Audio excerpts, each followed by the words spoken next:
Hello दोस्तों, नमस्कार। मैं संदीप कुमार प्रमाणिक और आज हम जानेंगे कि कोई आपको ज्यादा दुख और पीड़ा देता है तो क्या करे। कोई हमारे साथ छल करता है, कोई हमें पीड़ा देता है तो इन दुख से और मन प्रतिशोध से भर जाता है। फिर हम प्रतिकार चाहते हैं तो यही हम सबसे बड़ी भूल कर बैठते हैं। तो क्या किया जाए? इसका केवल एक ही उपाय सहनशीलता धर्म है। और क्रोध करना आधार, उपकार करना जीवन पर, दया करना धर्म है और निष्ठुर होना अधर्म। कभी कभी परिस्थितियों इन आदेशों को उल्टा नहीं करती, परंतु क्या यही सत्य है? उस पर आक्रमण किया था उस समय जटायु का क्रोध पाप नहीं था, धर्म था।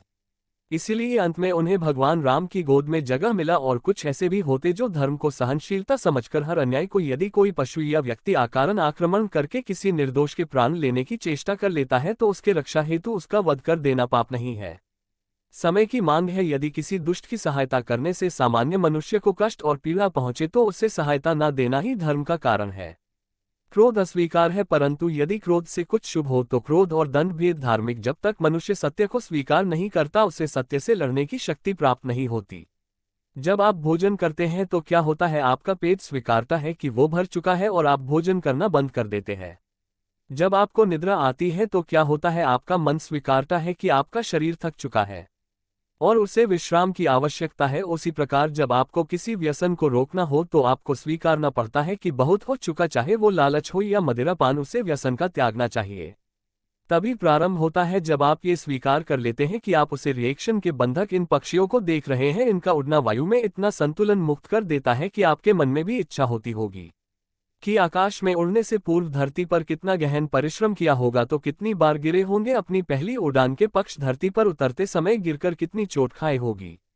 एक इस उड़ान का, इस स्वतंत्रता का यह मूल है। यदि आप ये दे सकते हैं तो अवश्य आप भी इस स्वतंत्रता को आजमा सकते हैं। इन पक्षियों की भांति ही अपने चारों ओर जब भी आप किसी सफल मनुष्य को देखें तो उससे ईर्ष्या न करें, उसके परिश्रम और पीड़ा को समझने का प्रयास करें जो उसने यहाँ तक पहुँचने में पाए है। प्रेरणा ले प्रयास करें और स्वयं भी सफल हो। हमारे जीवन का मूल आधार है करुणा। क्या है करुणा? वो भाव है जिससे हम दूसरे की समस्या को समझते हैं, उसके कठिनाई को अनुभव करते हैं और इस समस्या का हाल है।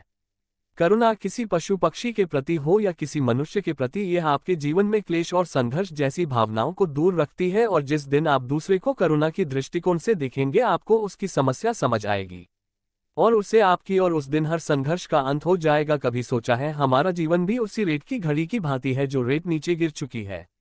वह हमारा अतीत जो अब भी ऊपर है, वह हमारा आने वाला भविष्य, और वर्तमान ये संकुचित स्थल है जहां से धीरे धीरे करके रेत गिर रही है। तो दोस्तों, आप भी परिश्रम करते रहे और आगे बढ़ते रहे। धन्यवाद।